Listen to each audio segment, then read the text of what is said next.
What's going on, everybody? Welcome back. Here we are. Finally, the Barbour Skyfall jacket. I've been waiting forever to do this. I've been waiting forever to get it. I've been waiting forever to make a video on it. But before we get into it, the usual, please like, subscribe. I think there's a little bell or something you can do so you get the notifications when there's a new video. And now scan this QR code somewhere down here and it'll take you right to the Bonds Apartment website where you can buy Bonds Apartment merch because everybody needs Bonds Apartment merch, of course. So let's get into it. The Barbour Skyfall jacket.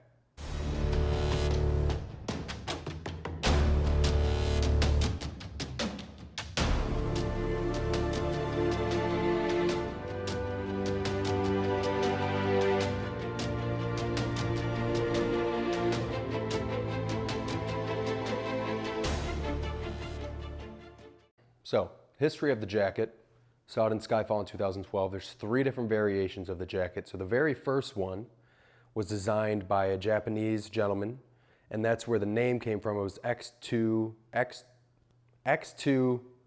Keto, and his name is Tokihito, I believe. So that's where that came from. But that one had some differences. Of course, in the film, as you can see, looks similar to the one that is available now. However, the actual jacket had a hood, detachable hood, had some interior flaps, different logo branding on the pockets. I think between the 3 variations, there's some slightly different colors in there. You know, they're all kind of like a waxy green. Obviously, it's a wax jacket, but each one kind of a different hue to it. So then second, there was the 2013 model, as you can see here. The logo's different on the pocket, it says Department B on there. So then finally, that one I think was only made about a year. Finally, we have the one that I purchased, the one that has been around since I believe 2013, and you can still get it new today, obviously, is they now call it the Commander jacket. All different variations of the same thing. The first one's very difficult to find. Second one, a little less difficult. And the third is pretty easy to find. The third, you can find it on many different websites. It's not a limited edition jacket like the first one was, and I think the second one was limited edition as well. So the third one is still a production jacket. You can still find it. Barbour still sells it. I don't think most people shop on Barbour's website, at least stateside they do not. I know I don't believe there's any Barbour storefronts. If there is, maybe in New York, but I can't think of any. A lot of these jackets, you know, I used to have a tailor that sold Barbour in there.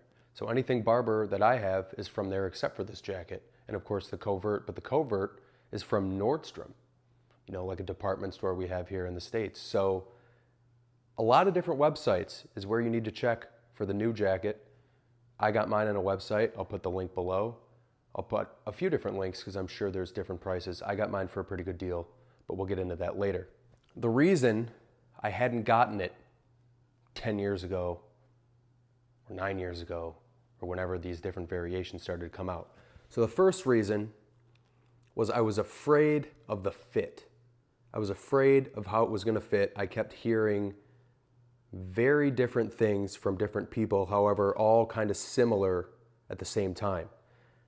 First types of things I heard was the arm slots, the armholes are very high. It's very, you know, not very driving friendly, not very functional. Second I heard is that it's very tight, very slim in the chest. Then the third thing I heard was the arms were very long. So with those 3 things, and then I've had some history with trying to get Barbour jackets tailored in the past, and they become very difficult to do because of the waterproofing and the wax and the leather that they tend to use in different spots, the pockets, the cuffs, the neck. Makes it very difficult to tailor these. You know, a lot of tailors won't take it on if they can't do it properly. They might butcher it. Lorenzo, you know what I'm talking about. But that was, when you hear these 3 different things, long arms, tight in the chest, high arm sockets, or arm holes, whatever, I keep saying arm, like I'm from I don't know where. When you hear those 3 different things, you immediately assume, okay, no matter which size I get, some tailoring is gonna need to be done. Barbour does offer tailoring in their stores, but I've heard different things about the Barbour tailoring, some not so good things. With that said, it scared me. I was like, you know, I don't want to order this, which will most likely come from the UK, show up here, and I don't like it, I'm going to be bummed out. I'm like a kid on Christmas, I'm going to be bummed out by this. And then second, I'm going to have to send it back, and then what? Say I order a large because I keep hearing that it's tight in the chest, and you know what I mean? I just kept hearing it's very slim. And if anybody has that covert jacket from No Time to Die, you know that's the polar opposite, which I actually got prior to owning this one. So when you order the covert, and I ordered like a medium, and I should have like an extra small, truly. Then you order this one, if I ordered a medium in this one, from what I understand, it'd be very tight. So there was that issue, number one. And then number two was the 3 different variations. The different variations of this jacket, I don't want to say it confused me, but you're kind of like, okay, well, which one do I go for? Which one is authentic? You know, if I get this most recent variation, which is the one that's been around for, I think, you know, going on 11, 12 years now, is it close enough to the film jacket? Can I get away with calling it the Skyfall jacket? You know, it's a huge reason why collectors, sartorial lovers like myself of Bond, sartorial things, want to get something because it's the Skyfall jacket. Now, I have different Barbour items. I have some casual shirts, I have a windbreaker, I have different things that aren't from Bond, but if I'm going to get the Skyfall jacket, I need to make sure that it's at least pretty close to screen accurate. So those were the 2 main things that kind of hindered me with whether or not I should buy this. It was the fit and all the horror stories I had heard, and then the 3 different variations of the jacket. A lot of my friends have this jacket, and I've heard different things from each one. David's got the jacket. David Zaritsky of the Bond Experience. I've heard great things from David. Lorenzo got it. I've heard not so great things from Lorenzo, which Lorenzo and I have talked about this on our podcast, so go check that out. And this isn't a plug, I'm telling you, we talk about it in depth, the tailoring mishap he had with Barbour, with his jacket. So for someone, I think Lorenzo said he's owned it 3 or 4 years, he's still never worn it because it's been in and out of the tailor and different issues. Kyle Barbour, Easy Smiles, Expensive Watches. This is his favorite jacket. He says this is his go-to throw-on jacket, gets it roughed up, gets it dirty, rain, snow, fall, whatever it is, he wears it. And then Mr. Jason Kim. Jason Kim has been in this house with the jacket, and I tried it on, and I remember thinking, okay, it fits, but I'm gonna need to tweak something if I order it. And I can't remember if he has a medium or a large, but I remember when I tried his on, I thought, okay, I think he has a large, and I thought maybe I can get away with a medium. But then the more I heard about it, it just, you know, I feel like if I had ordered a medium, it would have been too tight in the chest area, maybe. But I don't know, it's just all these different stories and all these different opinions made it very difficult to just take the plunge on this jacket. So of course, like I said, when it comes to the jacket and the outfit, so I've got on, once again, don't worry, I'm putting it on soon. I've got on Lucky jeans, an All Saints sweater because I don't have the All Saints pants, and then I've got on some Clark's boots. Trying to get the full outfit in here. I'll do a little pan down later. But another thing about this outfit is, of course, when I saw Skyfall, I thought this is an incredible outfit. I mean, if you're as in-depth and Bond fanatic as me and all my cohorts, you're sitting there watching the film saying, okay, so he drove to Scotland to Skyfall in haste with M. So he didn't pack anything. So you assume that this Barbour jacket was his father's jacket. Maybe even the pants, the NPL sweater. All of this you're assuming was his father's jacket and father's clothes. So that makes sense because they of course talk about the gun room, kind of alluding to the fact that his father was a hunter. Barbour considers it a hunting jacket. Just makes total sense. And then of course, we see Barbour again in No Time to Die. All great all around, but the outfit itself, GQ, 2018, so 6 years later, GQ wrote an article about how this particular outfit, all centered around this Barbour jacket, may be the most influential outfit in film history. Film history, not of the decade, film history. Unbelievable. So of course, I've wanted this jacket since I've seen it, but I've told you the reasons why I didn't get it. But hey, we finally got it. I promised you guys we'll do a before tailoring and after tailoring. The only thing I got tailored was actually the sleeves. I had the sleeves shortened.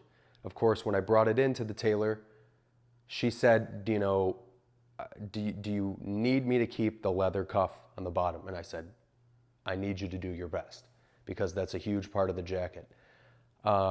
She was able to keep it. She did, I'd say, about a 9 out of 10 with stitching it back on there and making it look as good as it did before. But here's a picture of what it looked like before tailoring, where it fell on my hands. The only thing I got tailored is the sleeve. So we're zooming in on the sleeves here. So this is before tailoring, and I'm gonna throw it on, and I'll show you what it looks like now. Here it is. From the sides and from the back, the length, the chest, everything is perfect. There's not much room here, but enough to where it's comfortable and enough to where I could wear something, this All Saints sweater's thick, and I'm definitely gonna assume that it's thicker than the NPO sweater that he's wearing in Skyfall, but I could get away with something a little more warm under here and not have any problem. So move a little closer. The only thing I would do different, I think I may bring it back, but if I bring it back to her, I'm gonna ask her, because, as you can see here, she did an excellent job getting these leather cuffs back on the bottom of the sleeve here. But I may ask her to maybe bring in the arms a little bit. Comment below, let me know if you think I should. I mean, if I'm moving around in it, it doesn't look like anything crazy. And the thing is, I can drive in it. So I think by going a size up and just getting it tailored in the arms, and it still fits good in the chest, and it lands in the right spot here. I mean, it could be a little higher, but what's the point, really? As they say in fencing, what's the point, right? I took the little piece off here that connects the two. But of course, as you can see, she did a fantastic job. So like I was saying, the only thing that I think could use any difference is there's a little bit of excess in the sleeve. And the way that this leather cuff goes around the bottom of the sleeve, it kind of tapers it. So when you get to the bottom, you can see, if you look very close, right about this area, you can kind of see where it might be a little longer, and then it starts to come back in a little more tapered. So I'm kind of wondering if I should have it more like that than having this kind of excess here. But that's just kind of being picky. I don't think anybody would ever see it and think, hey, that jacket's too big. But she did a fantastic job. This was the main thing I was concerned about, with whether or not she was going to be able to get these cuffs back on. And as you can tell, she did it, and she did it close to flawlessly. But that's it. It's warm. It's definitely warm. Our air conditioning's broken. So it's really f***ing warm. Main difference is the Barbour logo on the pocket. This one doesn't have that storm flap, they call it. No detachable hood. But as far as anybody's concerned, this is the Skyfall jacket. This is now called, like I said, the Commander jacket. And I'm a big fan. Also some pockets on the back here, I'll show you. But that's it. That's it. I think it looks great. One thing I will do, because I like having a pocket, that kind of helps me alleviate whenever I feel slightly like I'm drowning in the arms. Like I kind of feel like they're a little big. Tailoring wise, they're good. You can kind of see here. But something I would probably do is I'll open these pockets. This is one thing I do with my Billy Reed peacoat quite a bit. But I'd probably open these pockets, and I would keep my hand in these pockets. Another thing I like about this too is it's kind of similar to the jacket Pierce Brosnan's wearing in the beginning of Tomorrow Never Dies. What is this here? A Barbour pin? True reaction right there. It's a Barbour pin. Wow, I'm gonna wear this on my wedding day. Right in my lapel there. That's what I thought it was in the first place, was the buttons. But yeah, from here, from where I'm standing, it kind of almost looks like the Pierce Brosnan jacket in Tomorrow Never Dies, which I'm a huge fan of. And that's like a custom made for the film jacket. But yeah, that's it, everybody. I hope you liked this video. Here it finally is. But the key takeaways for this one: it is snug, It's a very tailored fit. It is absolutely nothing like the Covert when it comes to the fit. The arms are most likely going to be long if you order a size up to compensate for that very snug fit. But if you do that, find a tailor that can get it done like mine did, and you won't have any problem. I'm Luke, Bond's Apartment, as always. Thank you guys for watching. I'll catch you on the next one.